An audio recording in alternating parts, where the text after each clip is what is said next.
عابد کہتے ہیں عبادت گزار کو، بڑی عبادت کرنے والا، اور اس علاقے میں اس کا بڑا شہرہ بھی تھا، لوگ اسے بڑے عابد کے نام سے پہچانتے تھے کہ بڑی عبادت کرتا ہے۔ وہاں پر 3 بھائی بھی رہتے تھے۔ وہ 3 بھائی اس عابد کی خدمت میں آئے اور آ کر عرض کی کہ ہمیں سفر درپیش ہے اور واپسی تک ہم تینوں جا رہے ہیں، تو ہماری ایک جوان بہن ہے، اس کا آپ خیال رکھیے گا۔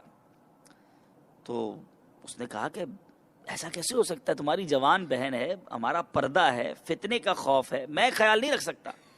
انہوں نے بڑی ریکویسٹ کی اور اس نے کہا ٹھیک ہے کہ میں تمہاری بہن کا خیال ایسے رکھوں گا کہ قریبی گھر میں اس کو ٹھہرا دو، اور میں کھانا جو ہے روزانہ اپنے عبادت خانے کے باہر رکھ دوں گا، بس میرا اتنا کام ہوگا، باقی وہ بہن تمہاری آئے کھانا لے کے چلے جائے، میرے سامنے نہ آئے۔ اب انہوں نے کہا ٹھیک ہے، آپ بس اتنا ہی خیال رکھ لیں، یہ کافی ہے۔ اب عابد نے کیا کیا کہ روزانہ کھانے کے وقت کھانا پیک کرتا اور اپنی عبادت گاہ کے باہر کھانا رکھ دیتا اور وہ اٹھا کر لے جاتی۔ اب کچھ دنوں کے بعد شیطان نے اس عبادت گزار بندے کے دل میں یہ خیال ڈالا کہ ذرا سوچو تو صحیح، جوان لڑکی اکیلی نکل کر تمہارے خانقاہ تک آتی ہے، بھائی بھی اس کے نہیں ہیں، تمہیں خیال رکھنے کو کہا ہے، ایسا کرو یہی کھانا تم اس کے گھر تک چھوڑ آیا کرو، وہ باہر رکھ دیا کرو، تم اس سے ملاقات مت کرنا، بس اس کے دروازے کے باہر تم کھانا رکھ کے آ جاؤ۔ اس نے کہا چلو ٹھیک ہے جناب، شیطان کا وسوسہ مانا، ایک اسٹیپ آگے بڑھایا، اور اب اس نے کھانا روزانہ اس لڑکی کے، اس دوشیزہ کے مکان کے باہر جا کر رکھنا شروع کر دیا۔ اب کچھ دن ایسے گزر گئے، پھر شیطان نے ایک اور وسوسہ دل میں ڈالا، ایک اور جناب اسے راستہ دکھایا کہ بڑے عجیب آدمی ہو، ایک اکیلی لڑکی بیچاری، اس کے بھائی بھی نہیں ہیں، ایک کمرے میں بند پڑی رہتی ہے، اکیلی، اس کا دل جو ہے وہ گھبرا جاتا ہوگا، تو آخر تم اس کی دل جوئی اور وحشت دور کرنے کی نیت سے اس سے کچھ بات چیت تو کر لیا کرو، کم از کم اس سے کچھ بات چیت کرو گے تو اس کا کوئی دل بہل جائے گا۔ اب شیطان جو ہوتا ہے نا، وہ اسی طرح گناہ کی طرف مائل کرتا ہے، پہلے چھوٹی غلطی، پھر چھوٹی غلطی، پھر بڑی غلطی، اور بندہ اس کی باتوں میں آ کر کس طرح بہتا ہے، زمانے کا عبادت گزار۔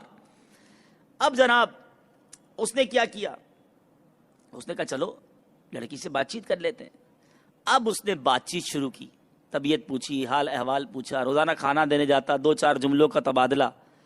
اب جب نامحرم عورت کی آواز سنی تو اب اس کی سریلی آواز نے مزید اس کو اکسایا، اور میرے پیارے اور محترم اسلامی بھائیوں، آخرکار یہ معاملہ بڑھتے بڑھتے وہاں تک پہنچا کہ وہ ہو گیا جو نہیں ہونا چاہیے تھا، بدکاری تک معاملہ پہنچ گیا۔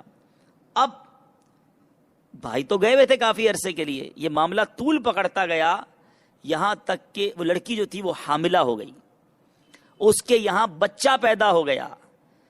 اب شیطان نے پھر دل میں وسوسہ ڈالا کہ یہ تو نے کیا کر دیا، اب اس کے بھائی لوگ آئیں گے، وہ تو تجھے چھوڑیں گے نہیں، تو اب ایسا کرو کہ اگر اپنی عزت پیاری ہے تو اس بچے کو مار ڈالو۔ اب اس عابد نے اس نو مولود بچے کو مار ڈالا۔ اب جب بچے کو مارا تو پھر شیطان نے وسوسہ دل میں ڈالا کہ تو نے بچے کو تو مار دیا ہے، لڑکی تو یہ سارا منظر دیکھ رہی ہے، یہ اپنے بھائی کو بتا دے گی، اس کو بھی مار دو۔ اس عبادت گزار بندے نے اس لڑکی کو بھی مار ڈالا، اور اب کیا کیا، ان دونوں کو ایک مکان کے کونے میں گھڑا کھود کر دفن کر دیا، واپس اپنی خانقاہ میں آ کر بیٹھ گیا۔ اب بھائی واپس آئے اور آ کر کہا کہ جناب وہ ہماری بہن کہاں ہے، ہم آپ کے سپرد کر گئے تھے۔ تو اس نے کہا کہ آپ کی بہن بیمار ہو گئی تھی اور اس کے بعد فوت ہو گئی، ایک قبر پر لے گیا، کہا یہ اسی کی قبر ہے۔ بھائی لوگ روتے گئے، روتے روتے فاتحہ پڑھا اور وہ بھی گھر چلے گئے۔ یہ اپنے دل میں بڑا خوش کہ میں نے بیوقوف بنا دیا، اور سارا معاملہ سیٹل ڈاؤن ہو گیا۔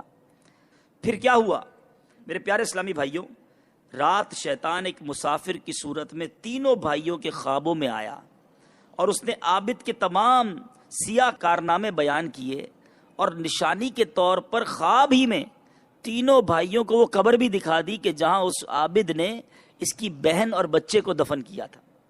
اب جب تینوں صبح اٹھے، ایک دوسرے کو اپنا خواب سنایا، تو تینوں کو سیم ڈریم، ایک ہی جیسا خواب آیا تھا، تو کہا چلو جلدی چلتے ہیں۔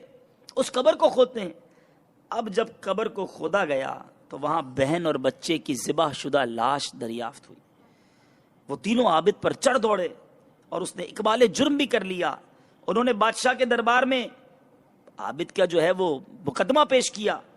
بادشاہ کے حکم پر عابد کو اس عبادت خانے سے گھسیٹ کر نکالا گیا. اس کی عزت کا کیا حال ہوا ہوگا. اور اسے سولی کی طرف لے جایا گیا, پھانسی گھاٹ پر لے جایا گیا. شیطان نے اسی پر بس نہ کیا.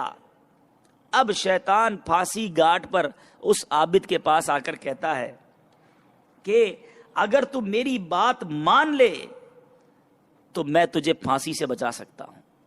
مرتا کیا نہ کرتا. کہا بتاؤ کیا کہنا چاہتے ہو. کہا تم خدا کا انکار کر دو, تم مذہب اسلام سے اپنے آپ کو خارج کر دو, میں تمہیں بچا لوں گا. اس عابد نے کہا میں خدا کا انکار کرتا ہوں اور کافر ہوتا ہوں. اب شیطان یکدم غائب ہو گیا اور سپاہیوں نے اس کا سر قلم کر دیا. ذرا غور کیجئے شیطان نے کس طرح چال چلا. یہ بڑی چونٹی کی رفتار سے آتا ہے, بڑی آہستہ آہستہ آہستہ پہلے چھوٹی برائی میں مبتلا کرتا ہے, پھر وہی چھوٹی برائی پر اصرار کرواتا ہے, کنٹینیو کرواتا ہے, عادت بنا دیتا ہے. پھر ایک وقت آتا ہے بندے کو وہ برائی نہیں لگتی, وہ ایک ہیبٹ کا حصہ ہو جاتی ہے.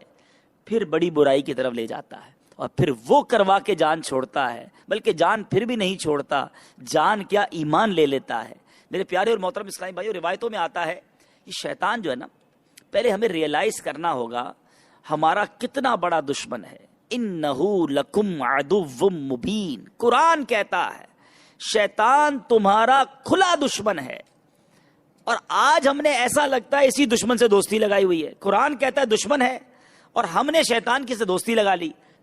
شیطان کے بارے میں آتا ہے یہ اتنا خبیث ہے کہ یہ دیکھتا ہے کہ بندہ جو ہے اگر نیک ہے, کبیرہ گناہ نہیں کرے گا تو صغیرہ گناہ میں لگاتا ہے. دیکھتا ہے صغیرہ گناہ بھی نہیں کرے گا تو کچھ نیکیاں کم کروانے کی کوشش کرتا ہے, یہ سنتیں چھوڑ دے, یہ جماعت چھوڑ دے. تو یہ وہ خبیث ہمارا دشمن ہے جو ہمارا